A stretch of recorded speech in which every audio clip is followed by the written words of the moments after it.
नमस्कार, स्वागत है आपका। एनडीटीवी देख रहे हैं आप। मैं हूं आपके साथ रितु सिंह। बुलेटिन की शुरुआत बड़ी खबर के साथ जो दंतेवाड़ा से है। नक्सल मुक्त होने के बाद अब उजमाड़ में विकास अब दिख रहा है। अब उजमाड़ में खत्म हो रहा है नक्सलियों का खौफ और उसकी ये तस्वीर आप देख रहे हैं। अब उजमाड़ के कौशलनार में सड़क बनाई जा रही है। ग्रामीण श्रमदान करके 12 किलोमीटर की ये सड़क बना रहे हैं। तो दंतेवाड़ा से ये बड़ी खबर है और बड़े बदलाव की ये तस्वीर है। आप देखिए किस तरीके से बदलाव यहाँ पर हुआ है। नक्सल मुक्त होने के बाद अब उजमाड़ में अब विकास हो रहा है। अब उजमाड़ में नक्सलियों का खौफ अब खत्म होता दिखाई दे रहा है। ये तस्वीरें उसे साफ तौर पर बयां कर रही हैं। अब उजमाड़ के कौशलनार की ये तस्वीर आप देख रहे हैं, जहां पर सड़क बनाई जा रही है और ये सड़क खुद ग्रामीण बना रहे हैं। अपनी तरफ से श्रमदान ये ग्रामीण कर रहे हैं और 1-2 किलोमीटर नहीं बल्कि 12 किलोमीटर ये लंबी सड़क है जिसका निर्माण ये ग्रामीण कर रहे हैं। तो देखिए ये वही क्षेत्र है जो कभी नक्सलियों का दंश झेल रहा था, जहां पर विकास नहीं हो रहा था। सड़कें कभी बनती थी तो नक्सलियों की तरफ से उसे बनने नहीं दिया जाता था, लेकिन अब जरा आप देखिए कि किस तरीके से तस्वीर यहाँ पर बदल रही है। और ज्यादा जानकारी लेंगे, हमारे सहयोगी पंकज हमारे साथ जुड़ गए, सीधा उनका रुख करेंगे। पंकज, ये वही क्षेत्र है जहां पर कभी हम देखा करते थे कि जब जब सड़क निर्माण होता था उसे पूरा होने नहीं दिया जाता था, लेकिन अब जरा देखिए कि नक्सलियों का खौफ किस तरीके से खत्म हुआ है कि ग्रामीण खुद यहाँ पर सड़क बना रहे हैं। बिल्कुल सही बात है। इस इलाके की तस्वीर बदल रही है और बदलते तस्वीर की एक बहुत बड़ी निशानी दिख रही है कि 800 ग्रामीण खुद सड़क को बनाने के लिए निकले हैं।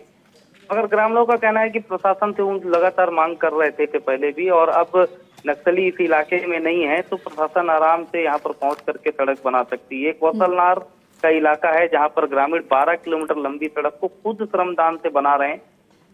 लगभग 800 ग्रामीण इसमें लगे हुए हैं। कौशलनार 1 और कौशलनार 2 के लगभग 6 ग्राम पंचायतें इस सड़क के बनने से लाभान्वित होंगी।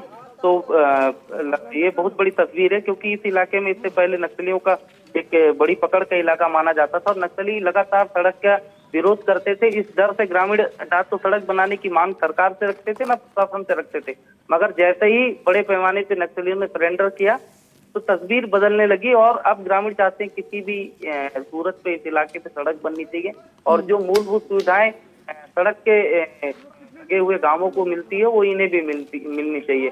ग्रामीण सवेरे से यहाँ पर लगे हुए हैं। लगभग 12 किलोमीटर की सड़क है। 2 से 3 दिन का वक्त लगेगा, ग्रामीणों का कहना है। एनडीटीवी की टीम वहां पर ग्राउंड पर पहुंची हुई थी और कई ग्रामीणों से उन्होंने चर्चा की, बात की। तो ग्रामीणों ने कहा कि पहले नक्सलियों का बहुत बड़ा खौफ रहता था इस इलाके में, मगर अब ऐसी खौफ जैसी कोई भी स्थिति नहीं है और बिल्कुल सामान्य जैसी स्थिति अब यहाँ पर बदल रही है। आने वाले समय में वो चाहते हैं कि उनके भी गाँव में स्कूल हो, सड़क हो, अस्पताल हो और उनके बच्चे भी वहीं गाँव के ही स्कूल में पढ़ें। जी बिल्कुल, तो विकास और बदलाव की बहुत बड़ी तस्वीर इस वक्त हम देख रहे हैं। सुखद ये तस्वीर है।